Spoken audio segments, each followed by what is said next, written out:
Okay, Akshar, we are now live on the YouTube. You can start. Good evening, audience. Welcome to another enlightening session by Corpus, your gateway to legal discourse. I'm your host, Akshar Aditya, and I'm absolutely thrilled to be here with you tonight. Before we begin, let me introduce you to our esteemed guest speaker, Dr. Pooja Kapoor ma'am. Dr. Pooja ma'am is a distinguished academician currently serving as an associate professor at the School of Liberal Arts, Bennett University, Greater Noida.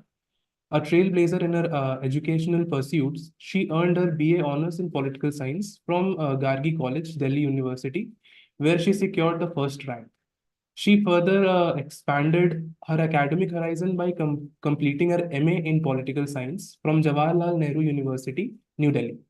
Her scholarly contributions reached their pinnacle with a doctoral research focus on violation of human rights, case study of custodial violence in Delhi, culminating in the award of a Ph.D. from Jamia Millia Islamia University, New Delhi in 2004. Her commitment to academic excellence extends beyond her research achievements. Her intellectual contributions extend to the realm of published works, with several books credited to her name from various universities, such as Jamia Millia Islamia University, Krishna Kanta Handiqui State Open University, and SRM University. Her prolific scholarship is further evidenced by numerous national and international journal publications, many of which are indexed in Scopus, showcasing her standing as a prominent figure in academy. Thank you for joining us, ma'am. We are honored to have you here tonight. Now, before we dive into our topic, let me give our viewers a brief overview of Just Corpus, the organization behind tonight's session. Just Corpus is a body of legal professionals who have come together to bring various aspects and chains of law under a single umbrella. Just Corpus, an edtech platform set in 2020, has a wide reach of 6,000K clicks per month on an average basis on our website. The inspiration was derived from the ever-growing need for law students.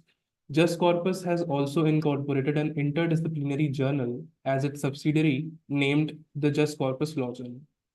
Now on to the main event. This evening, ma'am will be shedding light on the topic of judicial activism. Ma'am, the virtual stage is yours. Give me a moment to share your PPT. As and when you instruct, I'll be shifting it. Thank you so much, Akshay. I think the PPT is live. Yes, I think I'm able to see the PPT. Just give me a minute, please. Yeah, now I can see the PPT. Thank you so much, Akshay. And thank you, Just Corpus, for inviting me for your session. Good evening, everyone. Sat Sri Akal, Namaskar, Adab. So today we'll be talking about judicial activism. Now, Akshay, whenever I say next slide, kindly go to the next one, please. All right. Okay. So under the Indian Constitution, the state is under the prime responsibility to ensure justice, liberty, equality, as well as fraternity in the country. State is under the obligation to protect the individual's fundamental rights, as well as to implement the directive principles of state policy. So in order to restrain the state from escaping its responsibilities, the Indian Constitution has conferred inherent powers of reviewing the state's action on the court. In this particular context, the Indian judiciary has been considered as one of the guardian as well as the protector of the Indian Constitution. Now, people's understanding of judicial activism depends on the concept of the proper role of constitutional court in a democracy. Now, those who conceive the role of constitutional court narrowly restricted a mere application of pre-existing legal rules in a given situation tend to equate even a liberal or a democratic or a dynamic interpretation of a statutes with activism, whereas those who conceive a wider role of a constitutional court, expecting it to be both meaning to a various open textured expressions in a written constitution, they apply a new meaning as required by the changing times, usually considered as a judicial activism and not as a aberration, but as a normal judicial function. So this is just a bit of an introduction with respect to the judicial activism. Can we have a next slide, please? Now, in this slide, I'll be basically talking about what is a judicial review, the meaning of judicial activism, the little bit of history, of course, the judicial activism, like how it had happened in pre-emergency time and then in the post-emergency period, and then, of course, the trespassing the boundaries of transformation from activism to that of an overreach. So, and after that, we can have one short discussion with our audience as such. Over to the next slide, please. Now, coming to the concept of judicial review. Now, first and foremost, we need to understand what exactly, the nature of judicial review is, and what is, how this judicial review, is being associated with that of an activism. Now, judicial review, it existed not only in England, US, India, but also in Canada, Australia, South Africa, New Zealand, Sri Lanka, Bangladesh, and so on. So this doctrine basically traces, its origin of US, where it was put forward in the case of Marbury versus Madison case. And the then, Chief Justice of US Supreme Court, John Marshall, was the progenitor of this idea. So let me take you back to a little bit of a history of courts in India, where, judicial review was been existing in the form of legislative acts with the Act of British Parliament in 1858. And during the colonial period of the courts, it was being observed the maximum restraint in dealing with the acts of legislature. And after independence, the Indian Constitution expressly provides judicial review in Article 30 that reads with Article 32 as well as 226 of the Indian Constitution, which gives the power of judicial review to the higher judiciary to declare any legislative, executive, or administration act or their actions void if it is in contravention with that of a constitution. So some members of the Constituent Assembly definitely criticize the Constitution for being, a potential lawyer's paradise.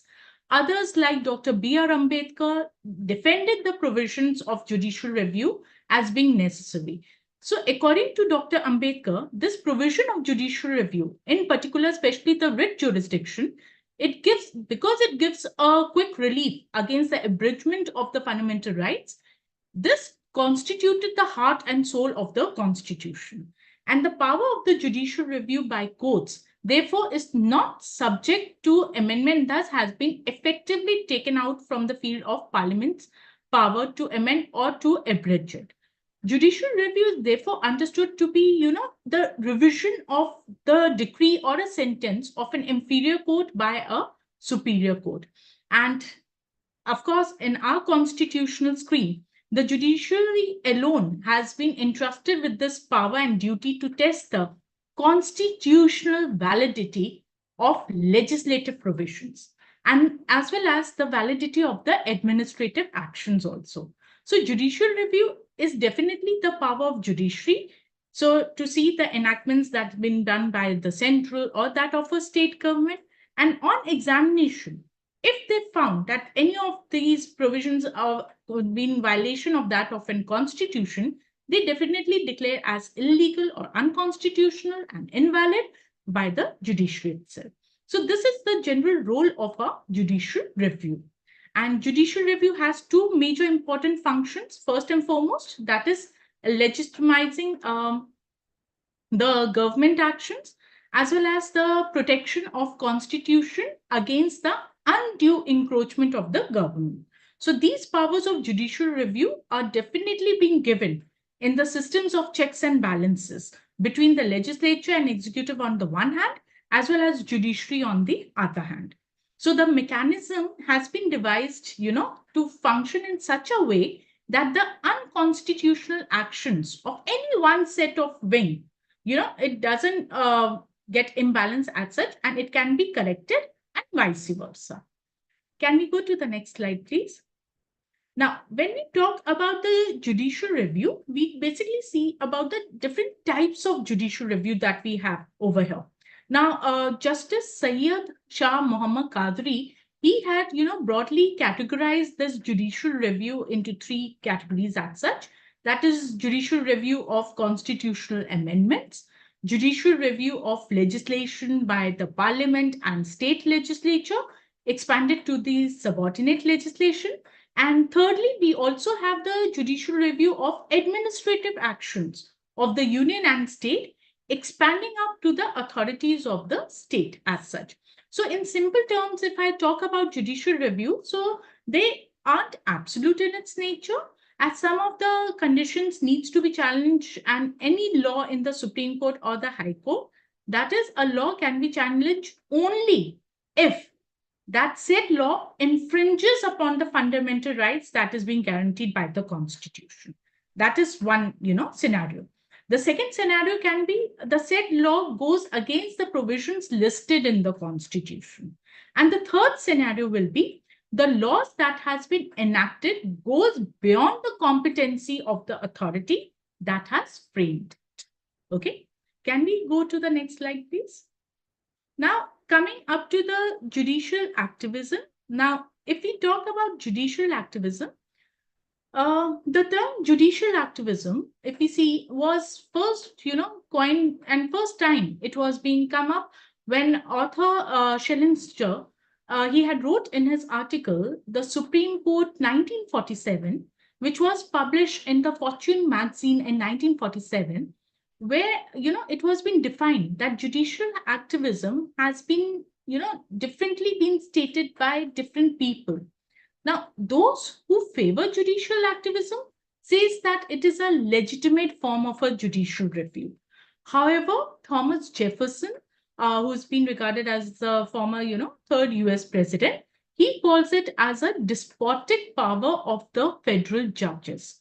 Whereas V.D. Kulshrestha, he says that when the judiciary is accused of actually participation in the lawmaking process, and so to say become a key player in the lawmaking process, then such a move on a part of judiciary is being termed as a judicial activism.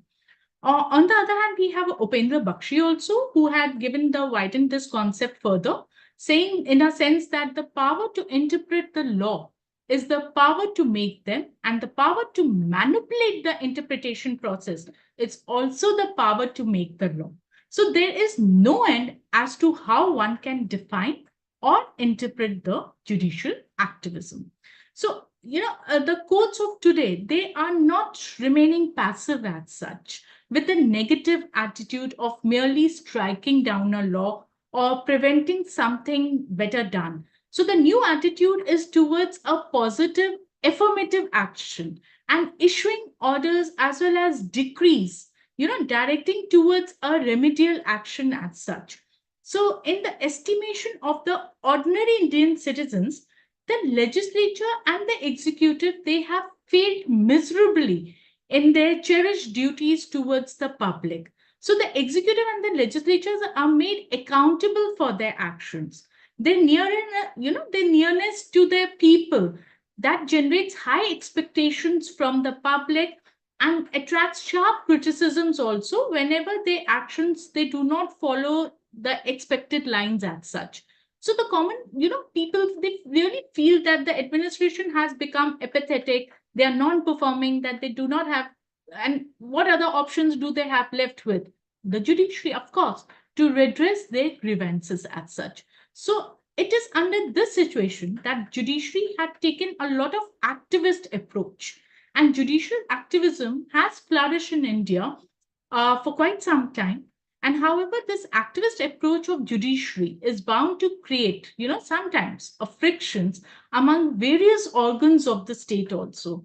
And such a tension is quite natural, and also it has been desirable in the democratic process too. Now, can we go to the next slide, please?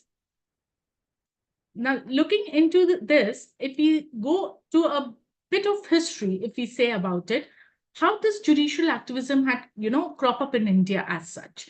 Now, as can be the case in United States of America or UK, the ideological confrontation was based on the genuine concern for the welfare of the people. It arose between executive and legislature on one hand and judiciary on the other hand.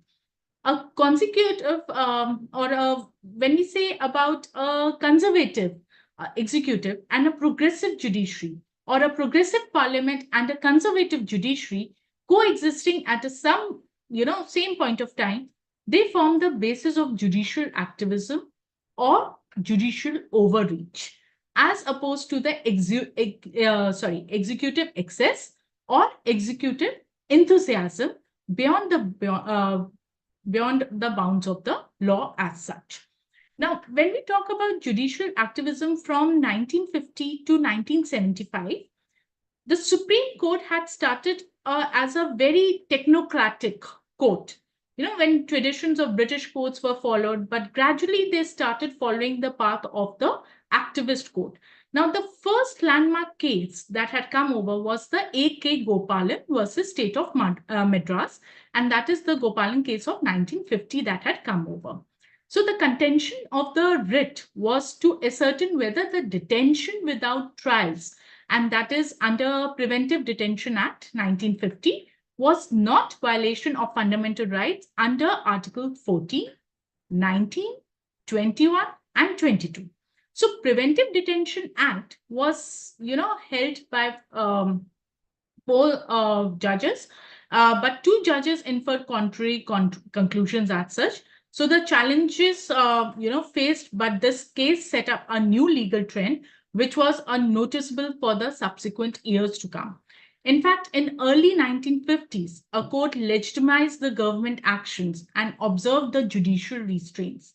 The only conflict between the court and the parliament at that time was related to the right to property as such.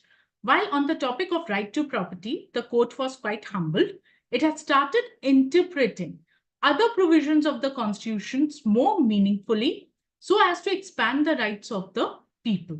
Whereas in 1961, we see that in Sakal Newspaper Private Limited of India versus Union of India, it held that law which prescribed the number of pages, prices, and the space for advertisements of the newspaper had violated the freedom of press, which was included in the freedom of speech that is being guaranteed under Article 91, subsection A of the Constitution. So the court held that, unlike any other business which would be regulated in the interest of the general public, as provided in Article 19, Clause 6, the press could be restricted only by the specific ground given in Clause 2 of that article, such as the order, decency, or morality in relation to the contempt of court or defamation to an offense as such. So the court thus inferred the doctrine of preferred freedom from the subtle distinction between clauses of 2 and 6 of Article 19 as such. So we see that, during the late 60s, the court seems to have become more bolder in their actions. And it has soon, challenged the parliamentary's power to amend the constitution. And this brought about a major confrontation between the court and the parliament. Especially in 1967, if we see the majority of 6:5 that was being held in Golaknath versus Punjab case, that parliament could not amend the constitution or take away or abridge the fundamental rights as such. And this decision was also severely being criticized.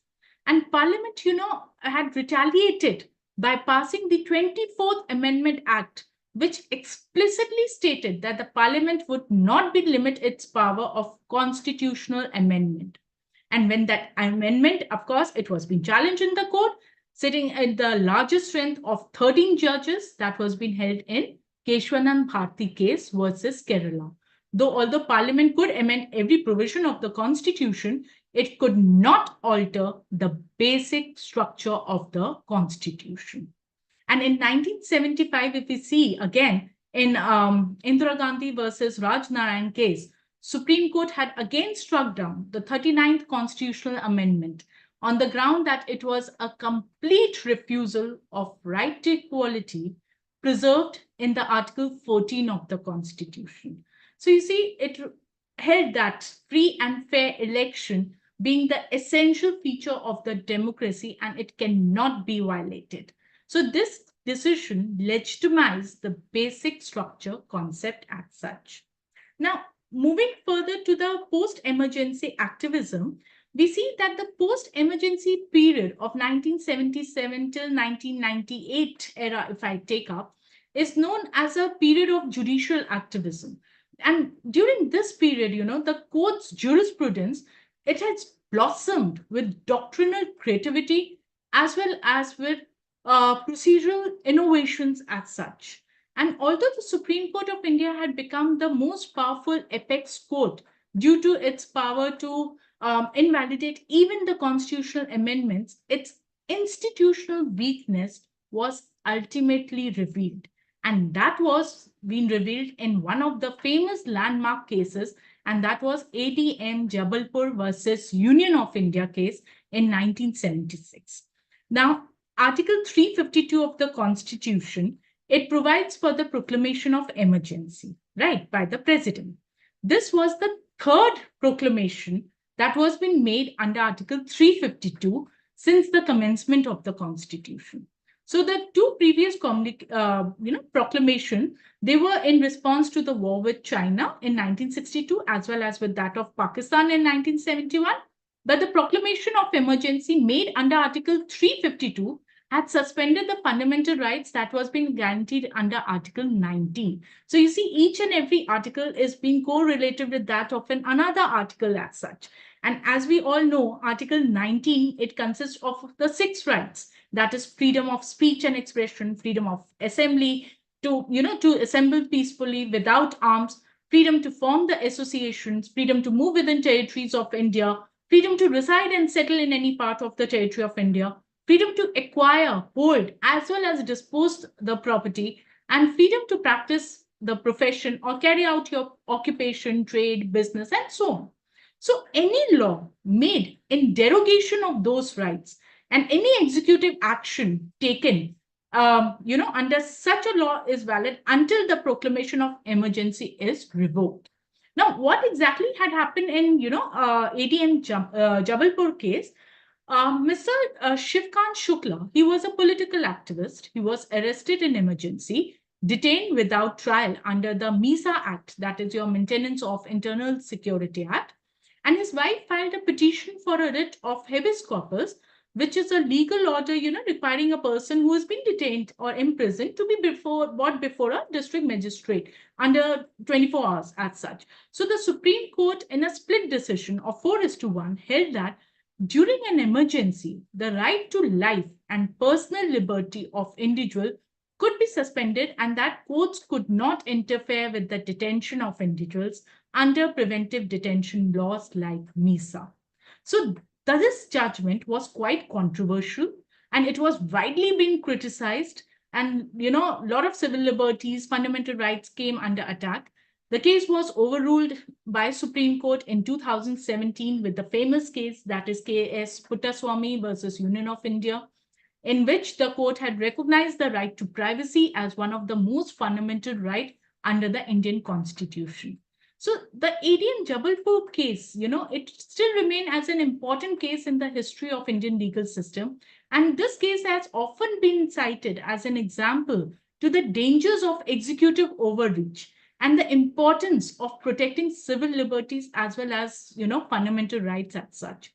So the respondents in this case, they had argued that Article 359 under subsection 1 refrains citizens from approaching to court under Article 32, but it doesn't include the common law and statutory rights of person's liberty in High Court. That comes under Article 226. So right to life is not limited to Article 21, and the executive taking of the legislative is against the constitutional principles. So now we see about it that during this emergency era, that is from 1975 and 1962 emergency, these two emergencies also they were having a great difference as such. If we look into under 1962 emergency, maximum care was taken to cause the minimum abridgment of the personal liberties. Alternatively, under under 1975 emergency, maximum care was taken to ensure that no remains of liberty survived. So that was the major difference between these two forms of emergencies also. So again, 1978 year, it was the landmark year because 44th Amendment had changed the emergency clauses altogether. And what changes they had brought about in emergency was, first, it substituted the word armed rebellion in place of the word internal disturbances in clause 1 of the Article 352 to make the promulgation of emergency even more difficult. And second thing that they did was in Article 359, which enabled the president to suspend the right to move to the court in respect of the fundamental rights, as mentioned by his order, the word except Article 20 and 21 were added in order to preserve the rights given by those articles. So, friends, during the emergency, the court, had learned that it could not stand up against the executive on its own during the emergency. And for common people, the court was an elitist institution which supported the political establishment. The court's fight with parliament over right to property had appeared to the common people to, mock a fight against the elitist court and a majoritarian legislature. A court becomes strong only when it identifies itself with the disadvantaged minorities, and they see the court as an independent institution, a bulwark, against oppression and tyranny. A court gains strength only by carving a niche for itself in the minds of the people. So a court must appear to the people, as a protector, as the guardian. So the court became much more accessible and its doctrinal law became more, people-oriented only, during year 19 after your emergency era as such. And for this, the court had adopted two major strategies. The first strategy that court had adopted was it reinterpreted the provisions of fundamental rights in a more liberal manner to maximize the rights of the people, particularly the disadvantaged sections of the society. And secondly, it facilitated access to the courts by relaxing its technical, rules of locus standi, entertaining the letter petitions or acting as suo motu, and developing proactive public law technology and the enforcement of human rights.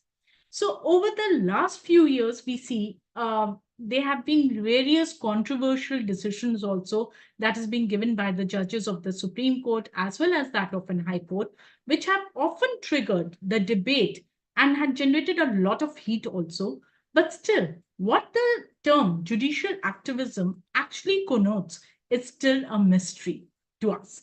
So several landmark judgments had come over. One such famous case was that of Menka Gandhi versus Union of India in 1978. Then we have S.P. Gupta case versus Union of India, which, further had uplifted the judiciary also. And this case was also being called as what we termed as judges transfer case, in which the issue of transfer and appointment of additional judges of High Court was being raised. And, I like to quote over here, Justice Gupta had said, the independence of the judiciary depends to a great extent on the security of the tenure of the judges. If the judge's tenure is uncertain or precarious, it will be difficult for him to perform the duties of his office without fear or favor, unquote. So this is what, Justice Gupta had said about it, and quite true about it. So judicial activism, it had earned a human face in India with the liberalizing access to the justice, granting relief to the disadvantaged groups, have-nots through a public interest litigation. And over here, friends, I'd like to just tell you about it, that Justice Bhagwati as well as Krishna Iyer, they had developed a very novel system that came to be called as public interest litigation. A postal letter or even a postcard addressed to the court is accepted for the purpose of initiating the prerogative writs, with courts discarding the technicalities. And the Supreme Court of India, it had relaxed the traditional concept of locus by standing public-spirited citizens to bring this public interest cases under the banner of this PIL as such. And under this banner, the enforcement of fundamental rights under the Constitution, the courts had, opened the floodgates of various cases as such. Originally, it was being aimed at combating the inhuman prison conditions, especially in Sunil Batra versus Delhi administration case in 1978. Then the horrors of the bonded labor, that is People's Union of for Democratic Rights versus Union of India, that is in 1982. Bandhua Mukti Morcha versus Union of India, that was in 1984. Then public interest actions have now established the right to the speedy trials, which we have seen in M.H. Hoskot versus State of Maharashtra in 1978, and Hussainaria Khatun case versus Home Secretary, State of Bihar, that is in 1979. Then we have the right to the legal aid, the famous case, that is Sheila Base versus Union of India in 1983. The right to livelihood, Olga Teles versus Bombay Municipal Corporation in 1985. Right against pollution.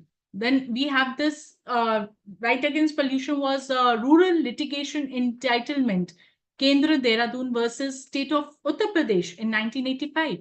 Then right to be protected from the industrial hazards, MC Mehta versus Union of India, 1986 case. And of course, right to human dignity, that is Francis Corley-Mullen versus, sorry, if I'm not wrong, it is Francis Corley-Mullen, administrator versus Union of Territory of Delhi, 1981 case. So you see about it that one needs to understand that PIL is different from the normal writ jurisdiction litigation. Now, how PIL and writs, they both are different.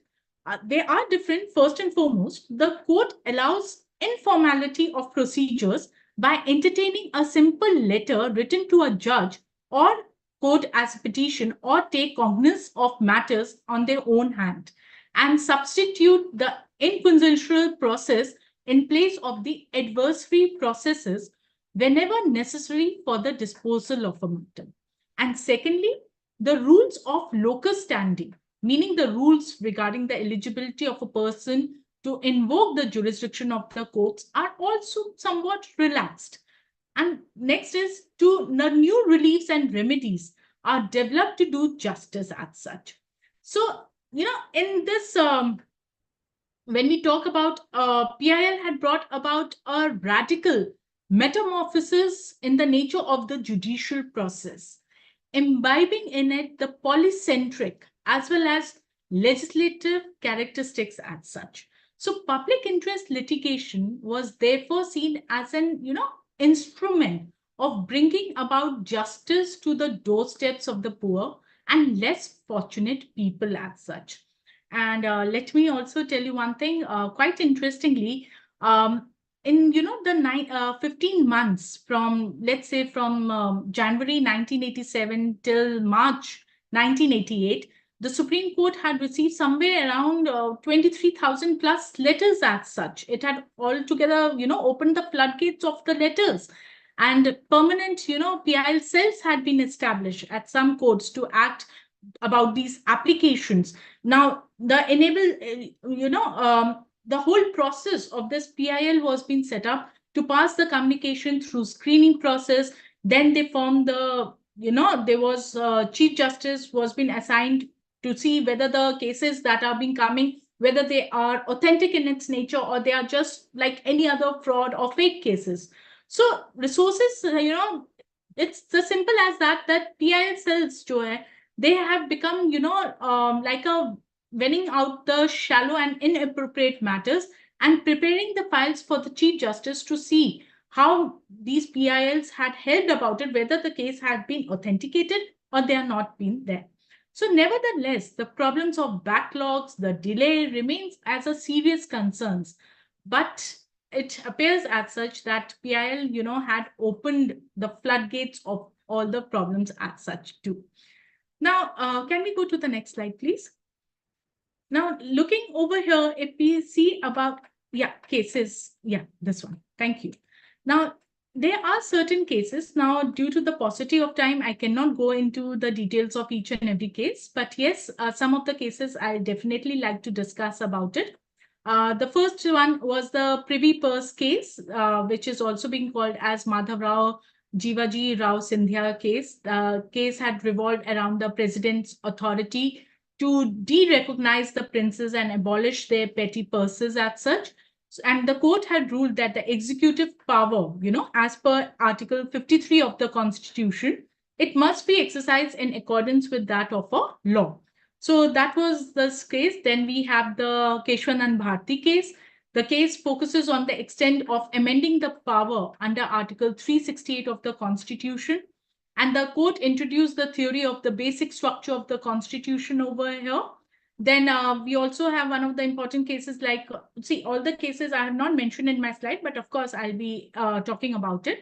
Like Fertilizers Corporation versus Kamnagar Union versus India, that it was in 1981, where the court had held that the sale of public enterprises, plants and machineries, machineries resulting in retrenchment did not violate Article 19(1) of the Constitution as such. Then judges transfer case, I have already talked about it. And during the PIL era also, we had talked about this Husnara Khatun case, where it has talked about the plight of the prisoners awaiting for their trials as such.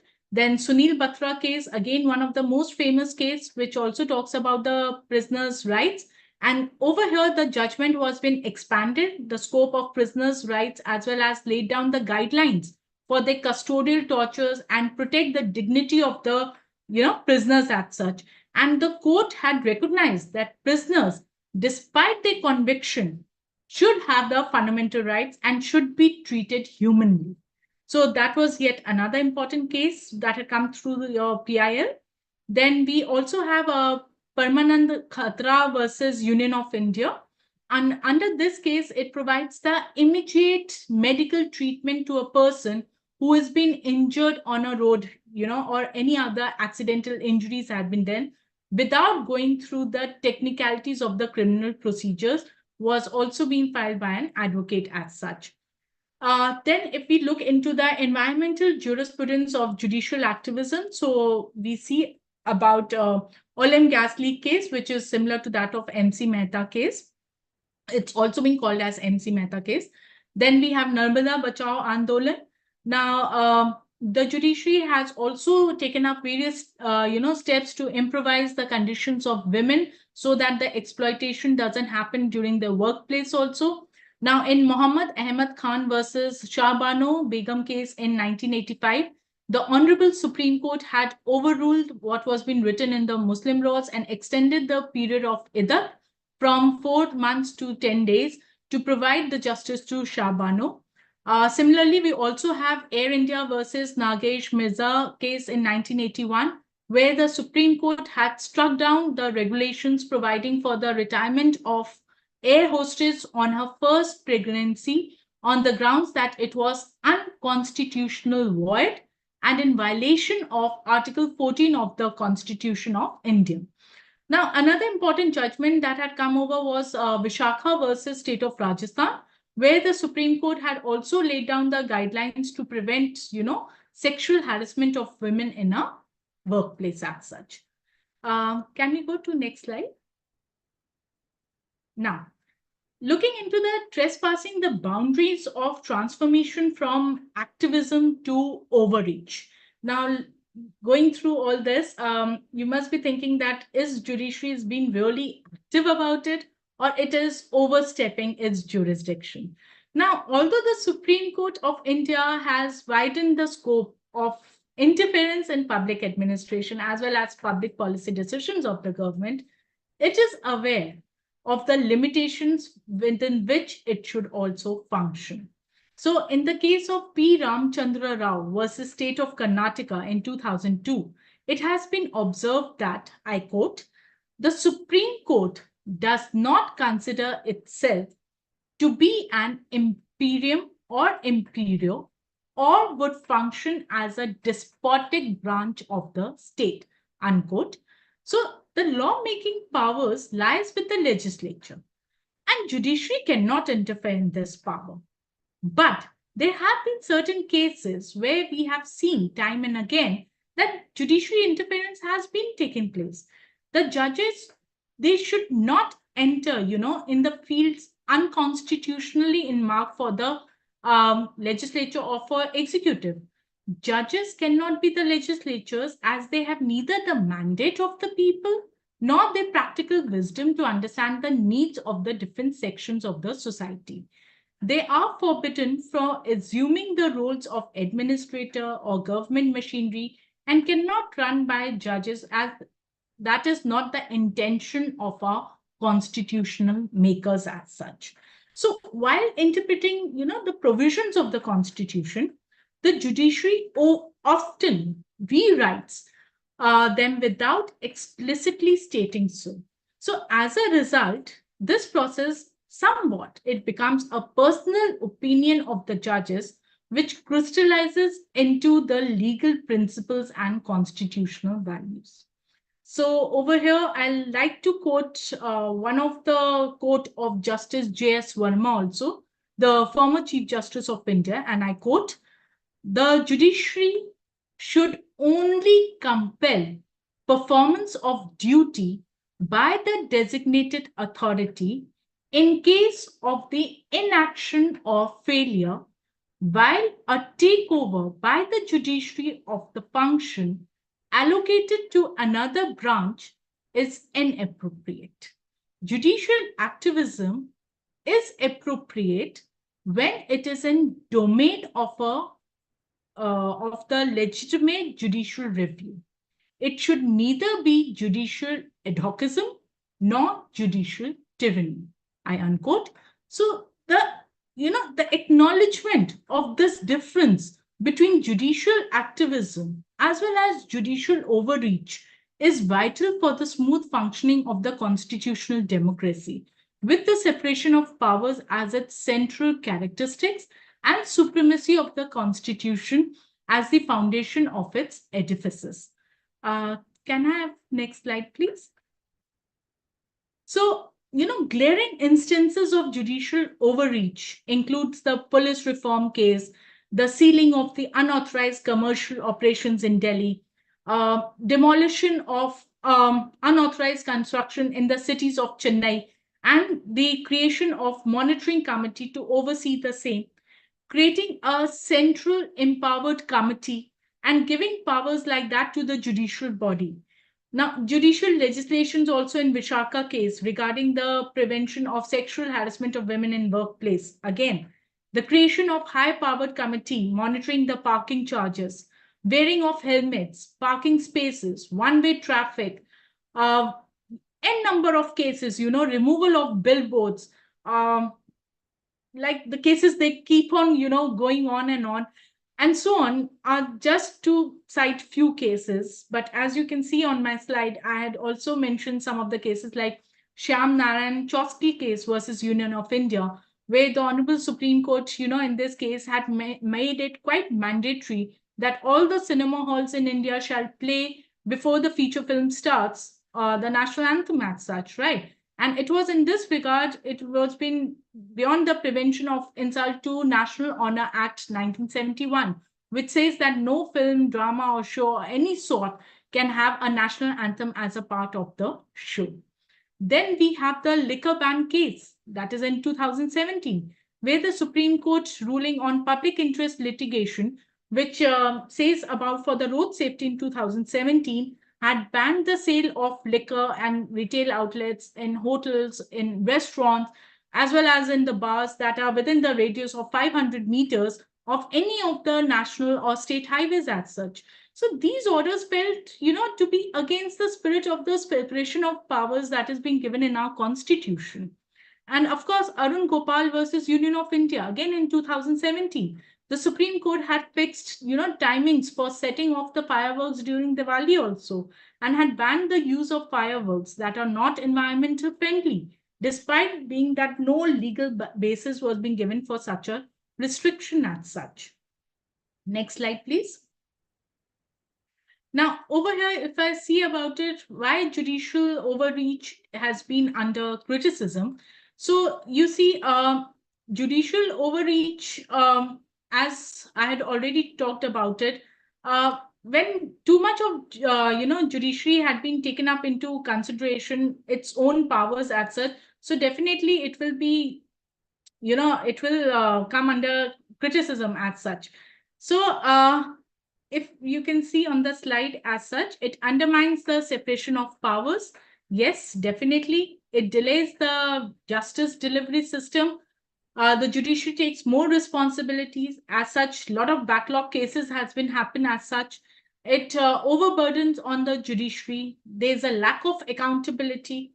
We cannot judge the judgments as such. We cannot question them. There's lack of expertise also. It can definitely lead to an unstable judicial delivery system.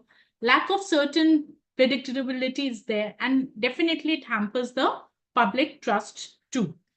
So next we comes to next slide, please. We comes to the significance of our judicial activism. Now, judicial activism is a positive approach, no doubt about it. It promotes the rule of law.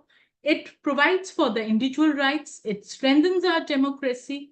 It is a form of a social change. It promotes a social change. And it also provides as a check on the branches of the government as such. So these are some of the, examples that we can talk about with respect to the judicial significance of our judicial activism. I'll just take a minute, please. Yeah. So coming to the next slide, please. Now, looking into this, we have a judicial restraint. Now, because there is a judicial overreach as such, the remedy for it is to be a judicial restraint. Now, in maintaining a delicate balance of power of democracy, judiciary has highlighted the need for this judicial restraint.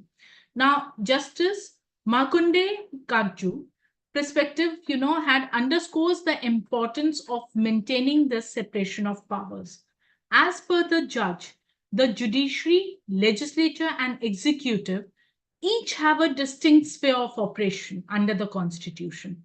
So judicial restraint is very crucial for preventing encroachment, upon the domain of other branches as such, and fostering equality among them.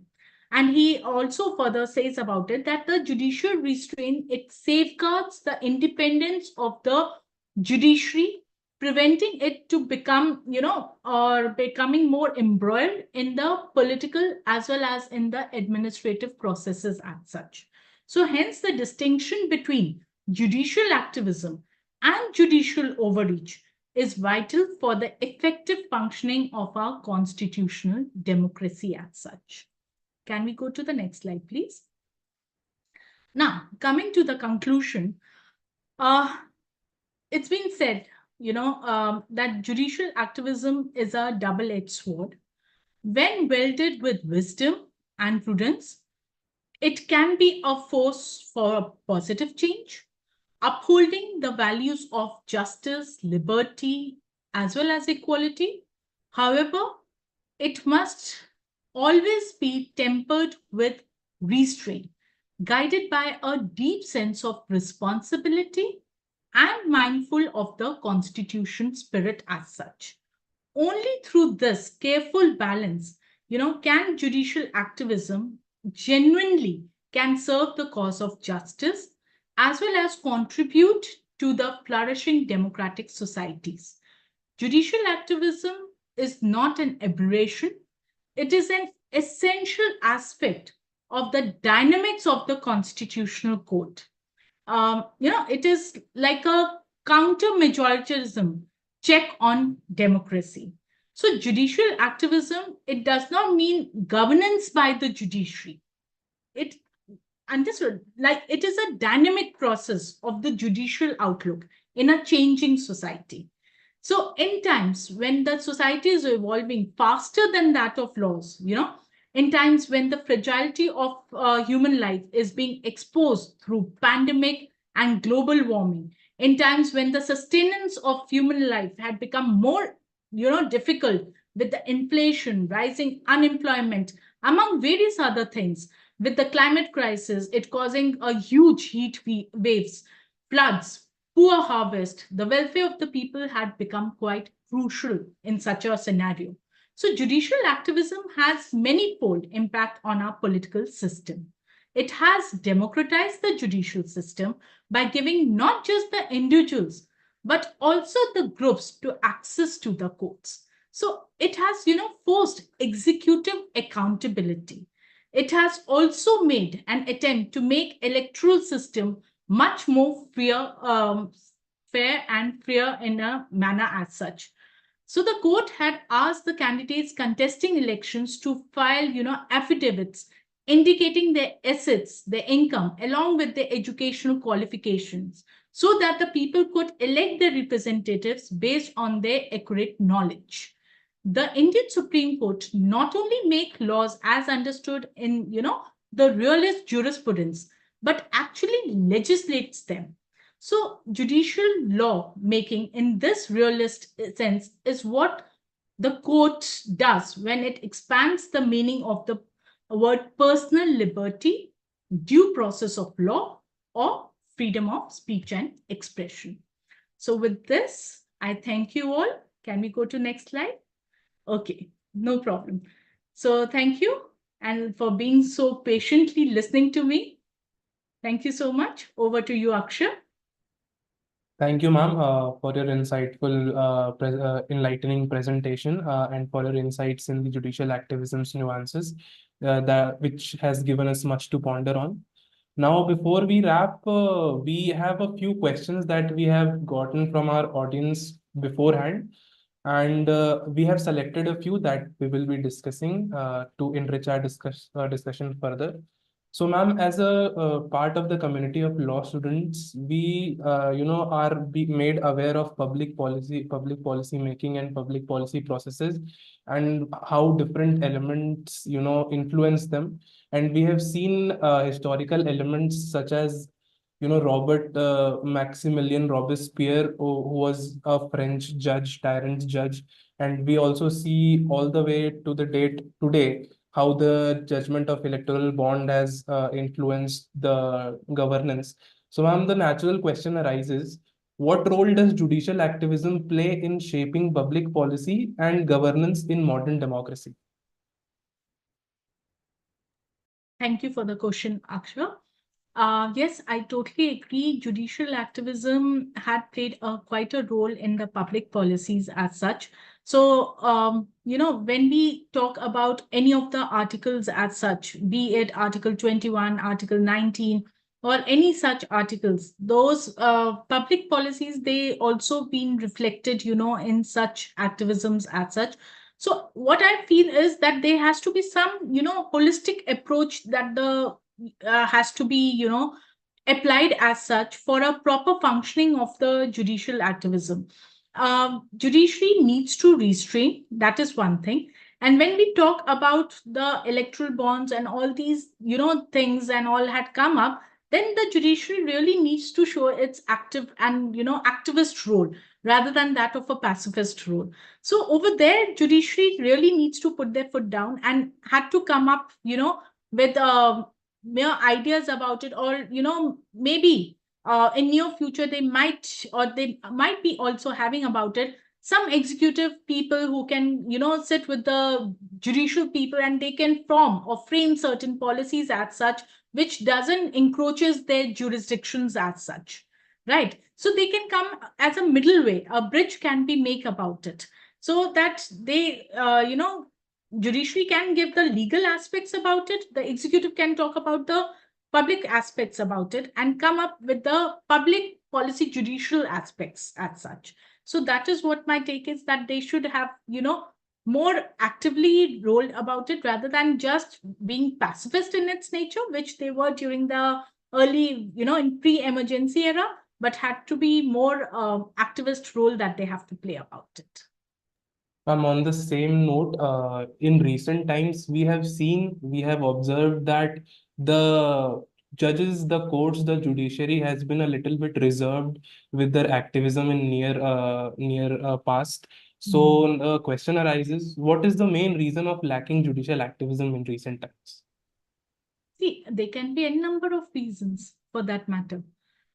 It depends upon, as I've told you in my lecture series, it depends upon the charismatic leadership. It depends upon the charismatic judges as such. You know, most of the judges have gone beyond uh, their jurisdiction and had given major judgments as like in Keshwan and Bharti case, we have seen about it. Then we have also seen in Menka Gandhi's case. Then Sunil Batra case also we saw about it. So it depends upon the personal opinions also matters a lot. So it depends upon, you know, judges to judges. Like the other day, I was reading an article on the former Chief Justice of India had given Judge Gogi, you know, Gogai had talked about the judicial activism.